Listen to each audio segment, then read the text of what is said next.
I'm R.T. Rybeck, CEO of the Minneapolis Foundation, and we're really happy to have you here for the second in our year-long series, Climate Reaction.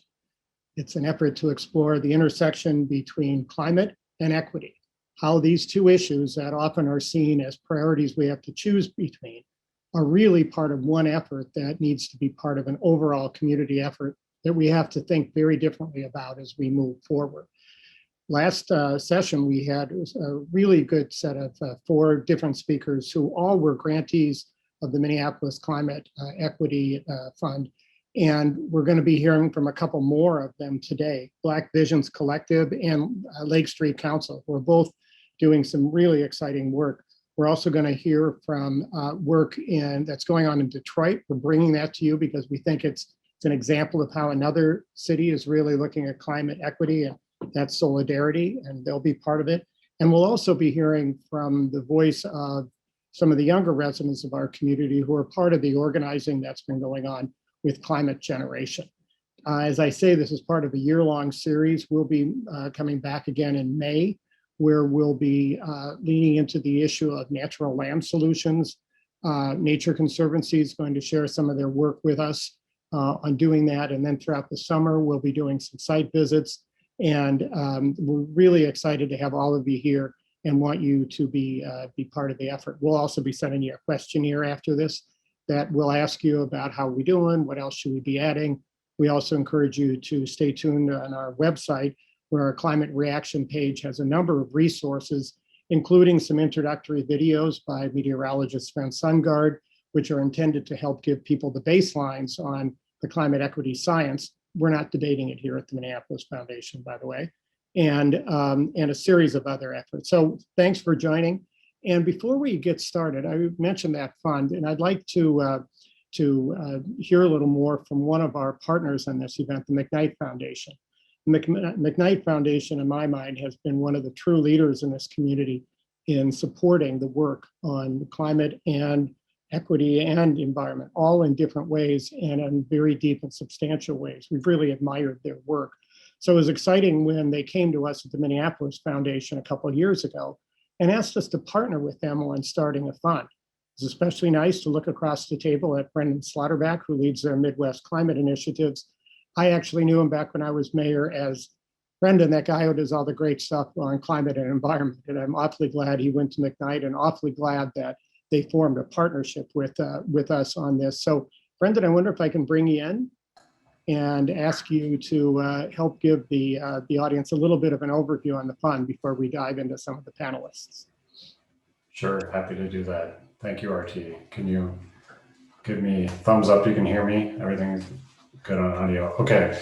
Well, I appreciate the opportunity. Thank you, RT, for that generous introduction. And first, I want to thank the Minneapolis Foundation for setting up these series of conversations, and especially your thoughtfulness about, centering these conversations to lift up the voices of the folks that are doing the work on the ground, that are, often the most impacted by climate and racial disparities in our communities. And so I appreciate the structure of these conversations, and I'm looking forward to the conversation. But just briefly, we're very fortunate to be in partnership with Minneapolis Foundation. I think the fund was really born out of a couple different ideas, one of which was just that we felt a need and desire to be, we saw a lot of shoots emerging from the ground, a lot of requests that are coming in, and we were searching for a way to actually be more responsive to the community and supporting those really grassroots projects and outside of our normal grant making. And so really fortunate to have the partnership with a community foundation who can be in that responsive mode with us to do that.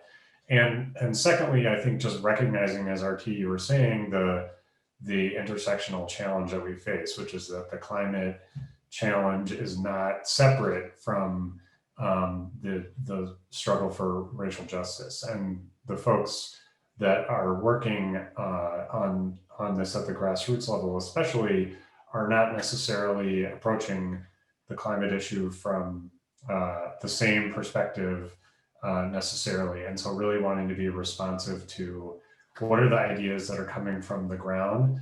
And so taking both the city's priorities around racial equity and climate to sort of shape the grant making guidelines for the fund. So we're again fortunate for that partnership.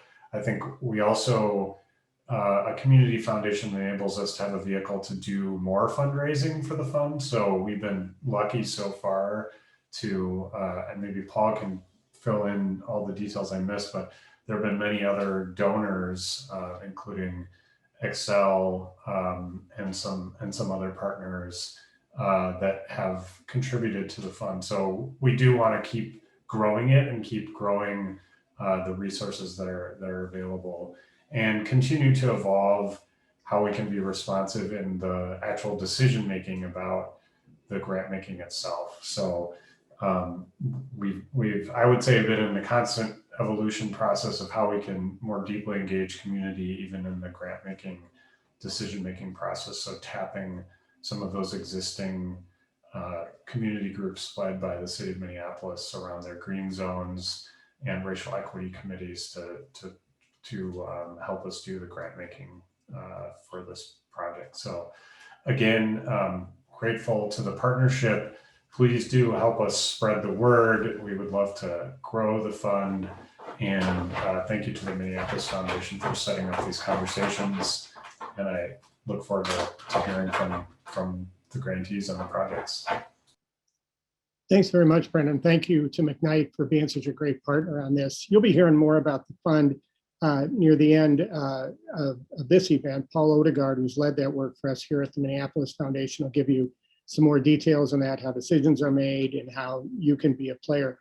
Also, I'm just going to give you a text to give number.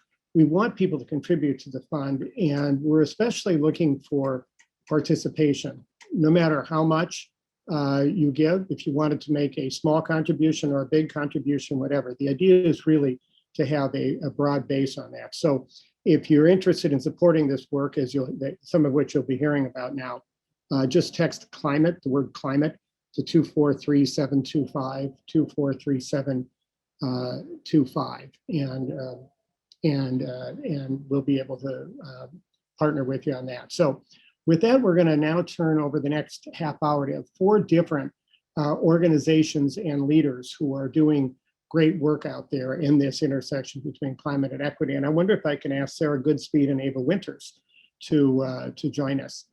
They are part of Climate Generation, a Will Steger legacy, which says a lot in and of itself. Certainly the work that Will did is he went to the polls and saw the incredible devastation that's taking place with climate change is something he wanted to bring back here, but he really committed to doing that in a way that engaged the community. And that's what Climate Generation is about. And it's especially powerful because we're not only looking here at the intersection between climate and equity, but also through a youth lens. And we think that's critically important. And Sarah, you've led that work as a senior youth and policy manager at Climate Generation. And I wonder if I could turn to you to introduce the work and then introduce us to Ava Winters, who's from Minneapolis South High School, which is pretty exciting. So Sarah, I wonder if I could ask you to just explain to us, how are you bringing youth into this work? Thank you so much for that introduction. Climate Generation is based in South Minneapolis, and we're blocks away from South High School, where we've had a really close relationship for many years since we began youth programming almost at the beginning of our work as Climate Generation. We work with educators and community members and with youth to show how schools are an important place in our communities to take climate action, and that all community members, especially those most impacted by climate change, should lead in shaping the solutions to climate change that impact our communities. And so our youth program is incredible, and I'm in honor of passing the mic and having community speak for themselves. Ava is going to speak more to our programming and the leadership that she is part of, along with our youth statewide who are taking action for climate justice. So thanks, Sarah, and welcome, Ava. It's great to have you. Hi, thank you for having me, and thanks for the introduction, Sarah.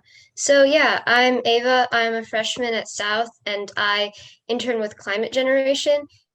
And so because Climate Generation is so focused on youth, they've elected me to speak here today about who we are and what we're doing to shape the future with climate justice and racial equity. So Climate Generation is a nonprofit organization founded by polar explorer and educator Will Steiger in 2006. We work to empower people with a special focus on youth to create climate change solutions within their communities. Our focus is on climate justice, which is the intersection of environmental and human rights issues. So we work across audiences to help communities take action no matter who they are or where they are. In addition to our youth programming that I'll talk more about in a minute, we also support educators to bring climate justice into their classrooms with curriculums and trainings, and we evaluate climate change in public conversation. We work to influence decision makers for systematic change, including delegations to the UN climate dialogues. Our mission is to work to empower individuals and their communities to engage in solutions to climate change. Our vision is a world of resilient communities with equitable solutions to climate change. Climate change is a really complicated issue, and solutions posed on a national level don't always help everyone because climate change affects everyone differently. We recognize this and we work to help create equitable solutions to climate change driven by the needs of individual communities. So some of our methods for doing this include providing accessible opportunities for high school students to engage with their state legislature and work towards inflicting change, building a network to support youth and peer mentorship and increase youth impact, supporting youth leadership development and empowering youth as positive agents of change in their own communities, providing opportunities for learning, including experiential learning, and advancing climate change legislation through youth leadership. So as I've touched on, Climate Generation adheres to a unique, very community-based theory of change. So we firmly believe that change comes from communities of people, and that when we provide communities with the information and the resources needed to act, change happens, and happens in ways that help people better than national solutions or focusing on the big picture. We stand by the theory that educating and empowering people go hand in hand, and that change happens best when people work together, centering on those most impacted. We focus on youth because while everyone should have a say in creating climate change solutions, this generation's youth will be the most affected by the harsh consequences of climate change in the coming decades. It's important to prepare young people for a future with climate impacts and for us to shape what that future will look like. So with these efforts, we connect annually with 3,500 youth, 8,000 educators, and 25 different high schools across Minnesota. We are a hub for multiracial youth climate organizing in collaboration with incredible partners, many of which have received funding from the McKnight Foundation for Climate Justice and Racial Equity Fund. So we worked with them, with partners who've received this funding from this organization a lot, and we've seen the amazing things that they have done. So when it comes to working with youth, Climate Generation has two amazing programs, YEAH Networks and YEAH Campaigns, YEAH standing for Youth Environmental Activists. Both programs offer intensive roles for youth that allow them to access financial resources, mentorship, education, and step into leadership. Youth in these programs use these resources to do a variety of things, from starting a club at school to launching a campaign for change at a state level, and oversee a YEAH fund that any student can apply for resources to take climate action. YEAH supports young people to create change within their communities and teaches youth about climate justice and taking action for equitable solutions. So recently, youth at YA have taken on a really big project, getting a climate justice education bill passed in state legislature. So if this bill gets signed into law, teachers of various subjects will be required to incorporate climate justice into their curriculums. Youth have been working for months now, specifically at YA Network, and then youth from YA campaigns have also contributed, and they've been working for months to get this bill passed, and it has been introduced now in both the House and the Senate. Almost 200 youth spoke with their legislators last month at our annual Youth Climate Justice Summit. This is just one example of the amazing things people can achieve when they work together and have the resources needed. So now I'll talk a bit about why I'm involved, like personally as a high schooler, as one of the people that, works really hard to get involved, and why I think what we're doing is so important. So I've only been with for a handful of months, but I've been invested in climate change and social justice for a very long time. And I chose to work with and Climate Generation in the hopes that I would find an opportunity to make a difference. And I most certainly haven't been disappointed. Has provided me with ample opportunities to get involved and start making a difference. And I've already done lots of things that I hadn't imagined doing before. Our recent Youth Climate Justice Summit allowed me and lots of other youth to speak directly with legislators, which was a really, really cool experience. And it really felt like I was doing something more than anything I'd done in the past for the climate and for social justice. I'm extremely grateful for Climate Generation's guidance and resources, because I felt for a long time that climate change and social justice are two very pressing issues that need to be addressed by as many people as possible. And so with that, we try really hard to get as many people involved as possible. We work with various partners on various projects. And so we do have 2 upcoming events that we'd love to have any of the participants here come and join us for. Talk Climate on March 23rd and 24th, where you can uncover your personal climate story and learn more about climate justice and how to comfortably talk about and handle misinformation. And Voices to Power Earth Day virtual breakfast on April 22nd, which will feature Dr. Ayan Elizabeth Johnson and Dr. Ben Santer with music and storytelling. And so I think some links to our websites should find their way into the chat. And any help from anyone here, even if you just show up for a little bit, would be amazing. We want to get as many people involved as possible.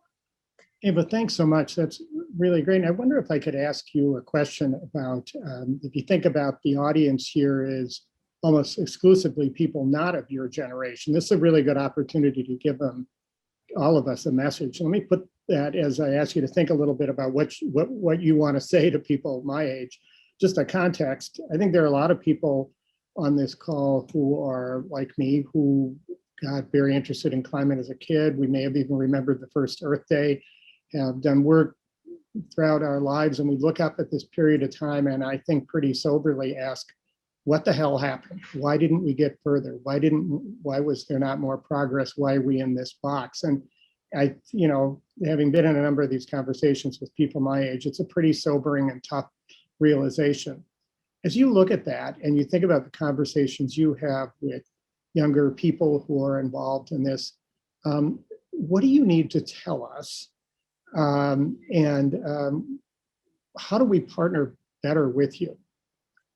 I think that the work that anyone, no matter like the generation they're a part of, any work that people have done to create like an equitable climate sustainable future is really important. And the work that all of you have done is really important, and it's not all for nothing. And there will always be pushback to change, but as always, we need to sort of focus on who's going to take your place. And I think so obviously that's youth, and that's my generation.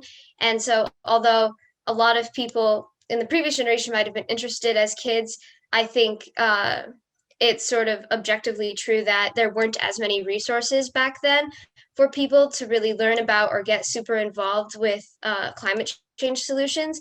And so I think right now what older generations and people in general can do is work towards providing the upcoming generation, the upcoming leaders, with what they need as early as possible, so that when they come into like real leadership positions, they're as prepared as they can possibly be to just keep driving forward and keep making progress. Really helpful and very well said, Ava. Thanks to both you and Sarah. You know, one of the things that is often said by people my age in those conversations is, well, we didn't get it quite right, but don't worry, we got that new generation coming up. And I just want to say on behalf of the whole generation, we can't leave you with that. You know, we wouldn't pass on our house to our kids and know that it was about to fall down. And so I think it's kind of neat that people my age will say, oh, gee, we've got this younger generation that's going to do it all. But I hope you keep pushing us to say, not so easy. Don't get out of the way before you lean in more and fix this. So thanks so much. And Climate Generation, just really awesome work. We really appreciate it. The next two next two organizations we're going to feature are both ones who got grants through this first round of the fund. And the first one is Black Visions Collective. And Sophia Benroot, I wonder if I could ask you to join us. Black Visions Collective has obviously been doing an incredible amount of work out in the community, but in this case, the work that came out of the fund was to specifically fund their work on environmental organizing. And you know, through line for most of the people you'll be hearing today, in fact, all of them, are really about trying to build community and organizing into this kind of work. So Sophia, are you with us? Yes, I'm here. Great. I think we might want to get just a little up on your volume if we could, but it's great to have you here. And I wonder if I could just turn it over to you for you to take a couple minutes to explain how you're using the grant with the work that you're doing at Black Visions Collective. Awesome. Well, it's really nice to meet you and be here. Thank you for having us. I just wanted to start out by kind of giving a baseline of our vision and mission statement. For how is my sound? Just want to check in. It's better. If anybody else, you know, that's a very good question. Hey, anybody out there, if you don't think it's loud enough, give us a message and they'll get it to me. So it sounds good enough to me. Okay. I can usually speak pretty clear and loud. That's better even, yeah. Okay. So Black Visions is a Black-led queer and trans-centering organization whose mission is to organize powerful, connected Black communities and dismantle systems of violence. We do this through building strategic campaigns, investing in Black leadership, and engaging in cultural and narrative organizing. And then our vision is that we believe in a future where all Black people have autonomy, safety is community-led, and we are in right relationship with our ecosystems. And so I feel like that's where I come in in a lot of different ways.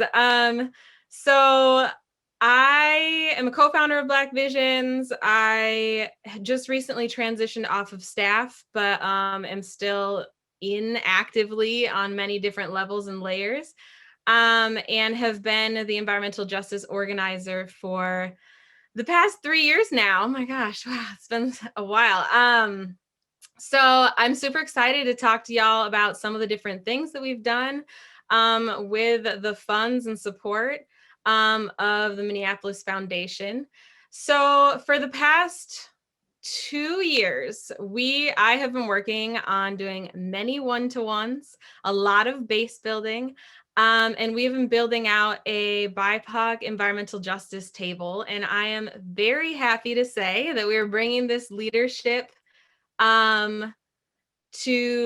together like next month. So super exciting. We have some key folks that have been extremely engaged for the past, and my cats are fighting. I apologize. So we have this leadership table that we're coming together to build out, and it's been a long, beautiful, amazing trek, moving at the pace of building powerful relationships and also just alignment. And so from that, I came up with this, we all came up with this base building tool, but I've been leading a study group that I call Study, Organize, Win. And it happens every other week on Tuesday nights. We have over 100 folks on our listserv. It is for Black, Indigenous, people of color at this moment in time. And we have gone through a massive transformative arc of learning all types of different layers and levels of environmental justice and intersectionality. And we are still going right now. And we have done different aspects of like the environmental justice principles. We've gone through the Green New Deal. We've studied the Red Deal. We've studied in detail a lot of different policy that's come up, had and built out different conversations of alignment and so on and so forth. But so that study group is still going. Folks come actively, and it's also just been an opportunity for us to engage with other folks' organizations as well, and so that we can actually really show up for each other. We also have the climate equity table. So how we're structured for right now, and everything is in transition as we enter into like the leadership table coming on. But the climate equity table is kind of this rung outside of the BIPOC table. It's led by the frontline communities that will be in the BIPOC environmental justice table. And actually Climate Generation is on that, in that group as well. And this is a multiracial, multicultural group of folks working on equity in the climate movement. And then we also have worked as a praxis point for the table. We have been working on an incineration campaign, anti-incineration. So we have been working on shutting down the HERC campaign. The HERC incinerator that is in downtown Minneapolis. I'm calling for everyone to call everyone that you know and tell them to shut down HERC, because asthma for Black folks is a very serious factor in quality of life. And we have the highest rates of asthma, and it's COVID right now, right? So this attacks our lungs and our breathing. We also we've done trainings with Blackout Collective, worked on folks' leadership development for direct action, base building. We've hosted events with Toxic Communities events, talking about lead in schools. The past win for against Northern Metals, pesticides in the parks. And also I was a lead trainer at the SPROG program, which is where we kind of held space to engage with youth in a whole week-long process of engaging youth and training and facilitating them in kind of a learning arc of engaging in climate action. And then we also took a delegation with Copal to Central America and really expanded and have worked towards showing up globally as we understand that US foreign policy really has engaged with actually climate change all over the world. And we also have been working on the Clear Bill in partnership with Community Power. So that's kind of the basic overview of a lot of things, but I also want to name that we are just now getting to this point because we experienced a huge uprising last year in the wake of the murder of George Floyd. And so our summer of 2020 was focused on being in reaction to that and building a deeper connection with community in response to that work. And we really think of climate as like a broad vision of what environmental justice and climate is, and really encourage folks to engage with the idea that like climate is like the engagement of intersectionality is the fossil fuel industry, right? And all of these other systems are actually held up by this militarized police state and so much more. And so how we engage with that is really something that we keep in mind. So.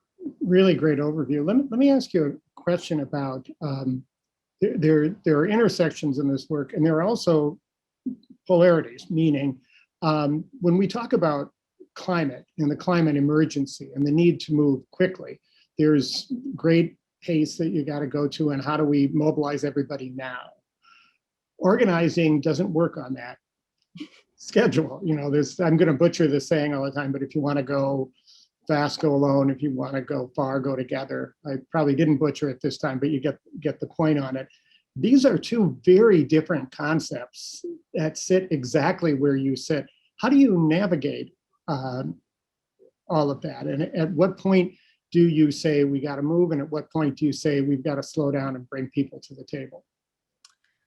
Yeah. Not a simple question, by the way. Well, I always like to frame everything as like urgency has been typically set out is white supremacy. And like I am like, yeah, we can move slowly because there are moments in time where policy moves faster than the people and can also harm people, you know, from lack of engaging in that and also forgetting people's humanity in it and really just focusing on like the climate as like a very science term. And so I think that there's both and I think that like people understand that there is a sense of urgency to change things. And also we can move at a pace where like we can see and notice, right? And engage with folks. And the more people that notice, the more capacity we have to bring people in. Mm. So I really am like, this is a praxis point of an embodiment moment of like, I don't always have to slow us down. Sometimes I might notice. Sometimes I'm running and other people are like, hey, did you notice that this person hasn't been around in a moment? And then they use their capacity to pull them in. And we actually, you know, it's that ebb and flow of figuring that out, you know? And Right. also, we don't have to be everything. There's like key things that we can focus on. And the point is like, that's why coalition tables, right, are so great and like helpful is like, we actually can be working on many different things and be in alignment with each other and supporting and showing up for each other in those ways. Great. What a great answer. Thank you. Really, really, really appreciate that work and all the work. And we'll stay in touch. Just if people are trying to follow you, just we'll have these links on, but just give us your website. Yes, will do. Thank you so much. Yeah, why don't you just say it to just make sure. Oh, well, Black Vision's website is actually, we're in a huge strategic planning process right now. So it's very raw. It's like, doesn't really have anything on it, but there is a campaign running right now that I'm going to post a link for. And also we'll post the link for blackvisions.com. And we also have an Instagram that's Black Vision. So thank you. Okay, thanks a lot. Really appreciate the work. Another group that has had this experience of this year having an awful lot on their plate is the Lake Street Council. And so I want to bring in Matt Kazenka, who's their strategic initiative manager. Matt, are you with us? Yeah, hello. Great to have you here. We were just talking before this all started about how you've also done prioritizing and how you make these choices. You have an enormous amount on your plate right now. Lake Street obviously had huge issues after the murder of George Floyd. And by the way, the Minneapolis Foundation is very involved in the work. And by the way, the Lake Street Council is doing exceptional work out there on all fronts on that. But when you walk into your team meeting or you walk into the others and they're dealing with buildings being burned, you know, needing to reopen, entrepreneurs on the brink of not being able to survive, and you come to the table, how do you, within the organization, navigate this issue about the importance of this work in the context of all these other things happening? Yeah, well, first of all, thank you so much for having me here. You know, I'm really honored to be with on this panel with some folks and organizations I really admire and look up to. And you know, I think Sophia put it really well that climate is centered around, you know, resilience. It is central to this work of supporting each other and building each other up. And you know, resilience really has been the word in my mind as I think about this, because you know, we entered into 2020 with really ambitious plans for work around transportation and other elements, and the pandemic and the uprising changed everything for us and showed us the ways we are and are not prepared for the type of destabilization that climate change is bringing and is going to keep on bringing. So, you know, I think you know, I'll talk about kind of what we plan to do and what we ended up doing, but I think that resilience and the ability to bounce back from things, you know, climate and equity and energy and all of that is core to that. So to talk about kind of what we did, you know, in this year, you know, Lake Street Council, we're a nonprofit organization. We support businesses and nonprofits throughout the whole Lake Street corridor here in South Minneapolis. We partnered for this grant with the West Bank Business Association. They're a fantastic group that is over in the Cedar Riverside neighborhood, supports businesses over there. Worked with them for a long time. Both Lake Street and West Bank are known for being really diverse in all senses of the word, but including racial and ethnic diversity. Over half of our businesses in both of our districts are Black, Indigenous, people of color, immigrant owned. And as organizations, we do try to center racial equity in our outreach, our assistance, our advocacy work. As a white person, I'm quite sure we can always do better, but it is something we're constantly trying to be better at. A lot of our work that we wanted to do with this grant was focused on this transformation that's happening in our transportation system. As we recognize the impact of climate and the need to get away from a, fossil fuel car-driven transportation system that is inequitable in so many ways. Transformation in the transportation system isn't new to business districts like ours. Old buildings in our districts were designed around the streetcar and around people shopping by foot at the turn of the 20th century. And they changed dramatically in the 60s and 70s when, racist federal highway and housing policy led to an exodus of white people, white flight out to the suburbs and taking with them the city's wealth. And in most of the time since, our business districts have just been designed to be built for drivers from outside of the city, widening our roads and tearing down old buildings to build massive parking lots. But we have seen recent change, recent movement on that front. And, Lake Street and West Bank both benefited from our first light rail systems in the city. The bike infrastructure like the Midtown Greenway has been offering, we've slowly been building more safe and comfortable alternatives to driving. But a lot of business owners in our communities don't yet embrace that. They built their businesses in these last decades, especially new immigrant business owners, kind of on this assumption of easy car transportation and free, plentiful parking. And many of them are legitimately worried that their customers will abandon them if that changes. So what we wanted to do with this is really think about how do we bring people with us? How do we help businesses benefit from new infrastructure, bike lanes, bus service, better regulated parking? And how can we help, especially our BIPOC-owned businesses, shape and lead and benefit from that transformation? So the work we had laid out for ourselves to do was around helping businesses, kind of see that their customers have options to engage them in, to help build out the infrastructure for new ways to get to and around Lake Street. So the B-Line bus rapid transit system is now fully funded and coming to Lake Street. The city is also rolling out these mobility hubs where transit is paired with, bikes, shared e-scooters, electric cars, placemaking, wayfinding. And so we wanted to help with the planning and implementation of those so that they work for businesses near them. And then second, help the businesses themselves see that they have options. So in particular, businesses like theaters and event centers, they have this huge demand for people to come visit them, but sometimes maybe just once or twice or 3 times a week or a month. And that parking that they rely on sits empty the rest of the time. So how can we help make a system that works better and people are sharing resources more and there's less of a need for massive lots of parking? And that was especially important as the city planned some redevelopments on municipal parking lots in both West Bank and the Lake Street area. And that work still feels very important and is still something we are going to be working on. But 2020 happened, and it really happened on Lake Street. With the onset of the coronavirus, that shifted how people were getting everywhere. There no longer was a big demand for parking because theaters and restaurants were closed. People weren't mobilizing around that as an issue. It did open up these new opportunities around biking and walking and outdoor placemaking. And there's still a lot of great things that have happened and will happen around that. But things changed even more dramatically for us when George Floyd was murdered by Minneapolis police in May. It impacted our community as many communities in a deep and traumatic way. And among other things, it resulted in an uprising that left Lake Street and a lot of other business districts in this city with hundreds of damaged or completely destroyed businesses. So as the organization for Lake Street, we had to immediately shift to focusing on recovery and resilience.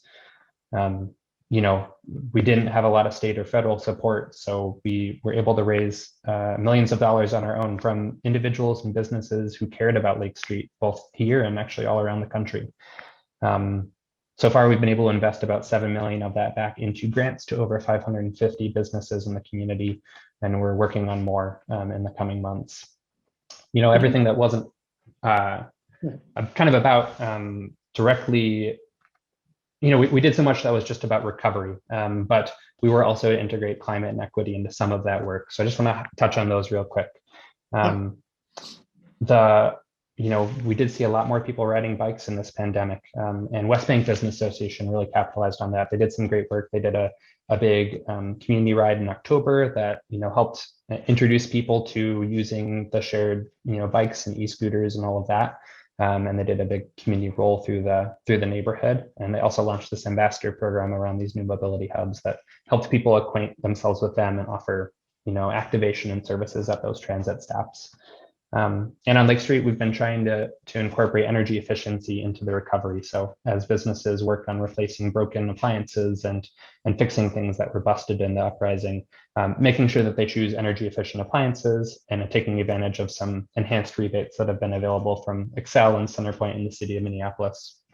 I think the last thing that is central to us as we think about this recovery is how can we center racial equity and climate in the rebuilding of businesses that were destroyed. We really want to make sure that we create homes for displaced businesses, that this isn't an event that totally transforms who was on Lake Street. We want to make sure that we can continue to, that people don't lose their homes on Lake Street just because of this event that was out of their hands.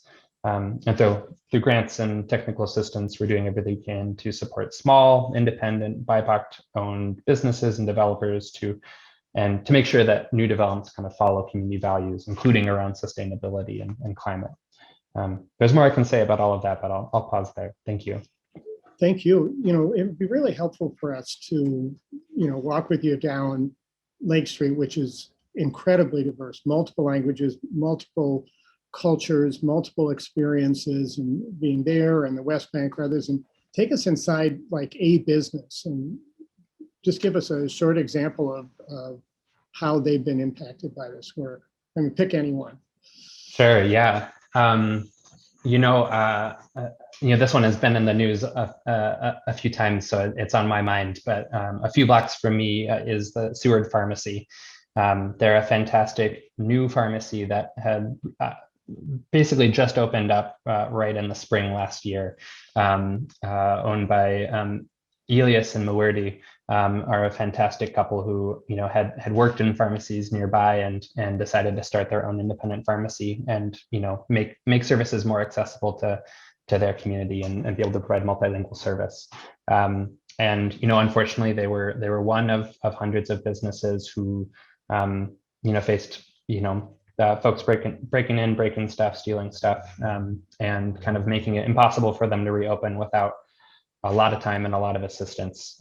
We were able to give them a couple different grants to support that reopening and connect them with technical assistance from partners like United Health Group and others who were able to help them get back on their feet and get reopened. And now they're just back kind of where they were, trying to reestablish, bring back their customer base and get going again. But certainly thinking about, they're a part of this community. They want to stay in this community. And when this happened, they didn't want, that wasn't a sign to them that they need to leave. It was a sign that they wanted to double down and reinvest and make sure that they can be a part of the recovery on Lake Street and help this place continue its legacy as a home to businesses like theirs. That's great. Well, thank you. And we're really excited you got one of the first Pioneer grants out of the fund. So best of luck to you. Thanks very much. We have one more group we wanted to bring in, and we intentionally wanted to get an experience from a group outside of Minneapolis, St. Paul, to just kind of get a sense of how this is working in other places. We were able to do that in part because for many years, Minneapolis Foundation has been quietly the supporting organization for REAMP, which works on climate solutions across the Midwest. And so we are not only grounded here in this community, but just through our back-end organizational support for REAMP, are in touch with work going on around the country. And so I wonder if I could ask the groups from Soulardarity come forward, Samika Nichols and Jackson Keppel. Samika and Jackson, are you with us? Yes, I'm here. It's great to have you here. Okay, so here are a bunch of people in Minneapolis, St. Paul, who are looking at the intersection of climate and equity. And we want to turn to you because we found your work to be quite interesting. I wonder if you could give us a couple minutes on how it's going. Yeah, so first I just want to thank everyone for participating. We're getting a little Really background quick, noise. how's my it sounds like it's reverberating.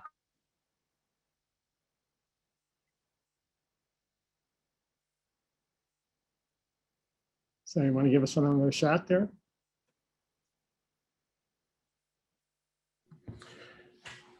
So Samika, I think we've lost you, Matt. I wonder if you could maybe pick up for a second while we're getting that straightened out. Sure. Oh, I'm sorry. I didn't mean Matt. I meant Jackson. Sorry. Jackson, are you there? Okay, so you're not there? Yes, I am here. Okay, Hello. great. Hey, Jackson, why don't you just give us a little background on the work while we're getting Samika's audio right there. Sure. Hey, everyone. So my name's Jackson. I've been serving as an organizer and coordinator of all the things for Soulardarity since we got started, getting on 10 years ago. Yeah, I can just share a little bit about Soulardarity. Shamika, if you have joined, tell me so I can stop stop speaking. Oh, good. She's here, I think. Yeah, Oh, I'm great. here. And I think I got my audio situation together. Sorry about that. That's okay. Yeah. Go ahead. All right. So so I just wanted to I was in the middle of just thanking the invitation for being here, and just wanted to take a minute to acknowledge all of the hardworking Black and Brown folks that we've built our work upon, and just really quickly introduce myself. My name is Shamika Nichols. I'm the Deputy Director over at Soulardarity. I grew up in the zip code 48217, which is cited as being one of the most polluted zip codes in the region. And I just recently moved to zip code 48203, which is Highland Park.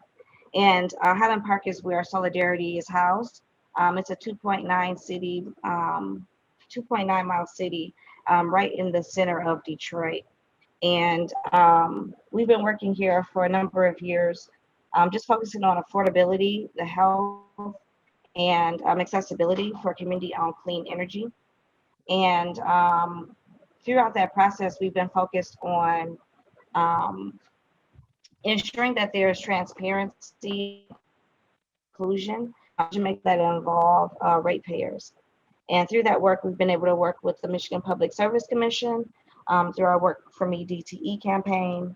We were able to gather about 3,000 signatures in support of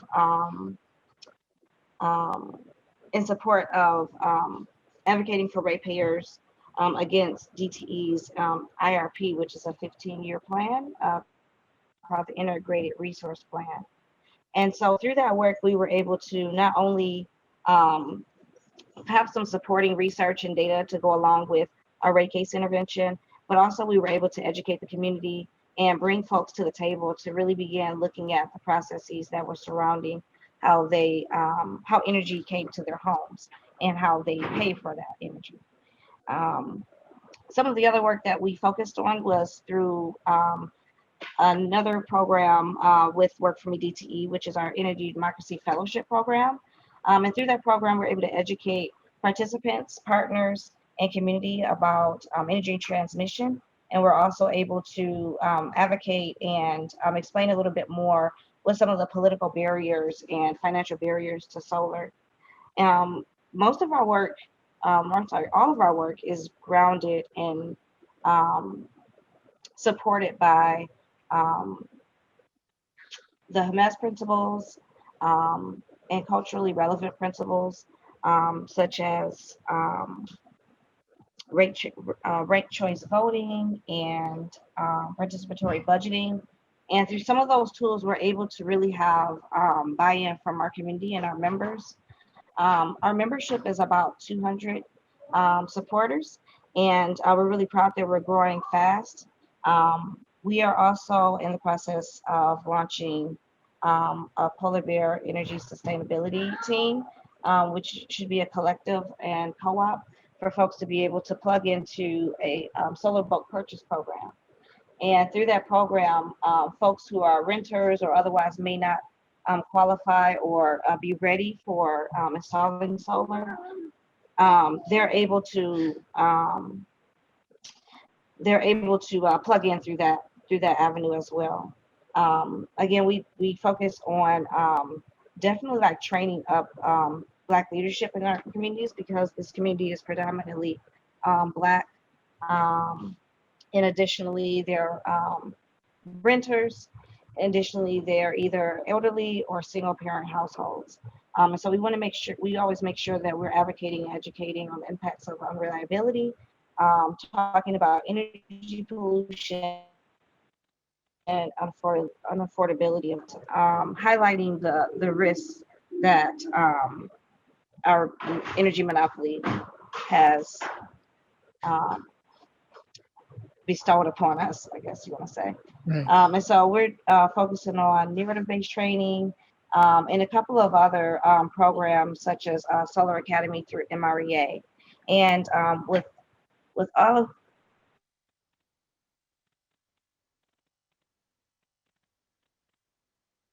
So I think we may have lost you again, but why don't I say thank you so much for coming. We'll keep an eye on Soulardarity and see if we can continue to build bridges between your work and the work happening here in Minneapolis, St. Paul. So thank you. Just in the couple minutes we have left, I want to turn to Paul Odegaard, who's my partner at the McKnight Foundation, and he's been leading the work on this fund. And I wonder, Paul, if you could just give people a quick overview of the fund and how they can participate. Sure, I'm happy to help. Shamika, did you get back in? I just want to make sure that she was able to finish if she was able to, but I think we've lost her. Okay. Well, hi, everybody. I'm Paul Odegaard, and I'm a philanthropic advisor with the Minneapolis Foundation. I'm also one of the folks at the foundation that's helped lead the Minneapolis Climate Action and Racial Equity Fund, which is a collaborative partnership between the city of Minneapolis and the McKnight Foundation and the Minneapolis Foundation. The fund is structured in a unique way. There's a committee that helps review. We have a grant round that's usually an annual grant round. And we have a committee that's combined of folks from the public. There are 6 of them, and folks that are with the institutions of the city of Minneapolis, the McKnight Foundation, and the Minneapolis Foundation. In the last 2 years, we've given out a total of $382,500 in grants to 11 organizations. We're likely to relaunch a grant round this summer. The exact timeline of that is to be determined at this point, but it may be looking like August. But what the goal of the fund is to help combat climate change and create better, more equitable outcomes for climate and community in the city of Minneapolis. And we've been very, very grateful for the partnership of the McKnight Foundation and Brendan Slaughterbeck, who was on at the beginning. They play a substantial role in the funding of climate in the region, but we're glad to help localize their efforts and ground them in Minneapolis.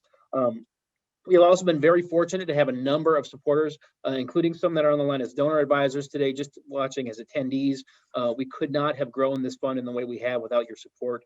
And also with folks like the Xcel Energy Foundation and Ascoff Finlayson and some others. If you are interested in learning more, please go to climatempls.org. You can also find a donation link on there. If you're a donor advisor and you're watching this, please feel free to reach out to me or your philanthropic advisor. We're happy to help you. The intention of this is to grow. We know that the work we're doing is just the beginning and that there's such an appetite for it. We've seen, almost $1 million in applications between all the rounds as we've done this work. And we know that there is a hunger and there are so many wonderful ideas and wonderful organizations out there that we have not been able to fund yet. I was really moved by, one, RT's question about why haven't we done more? Isn't it frustrating looking back? Going back to the early 70s, there were climate change hearings in Congress. And I think that one of the most remarkable things that we've heard about today is the power of organizing. Sometimes where power is held, we need to be able to influence and wield and show community power and show community support of things that may not always be popular. And so I think, through the work that I've been privileged to help support and guide people to, I've been so moved by the power of organizing and the community strength that is out there. And so if we can tap into that strength, there is much more we can accomplish, and we can accomplish it together. And so that's really moving to me.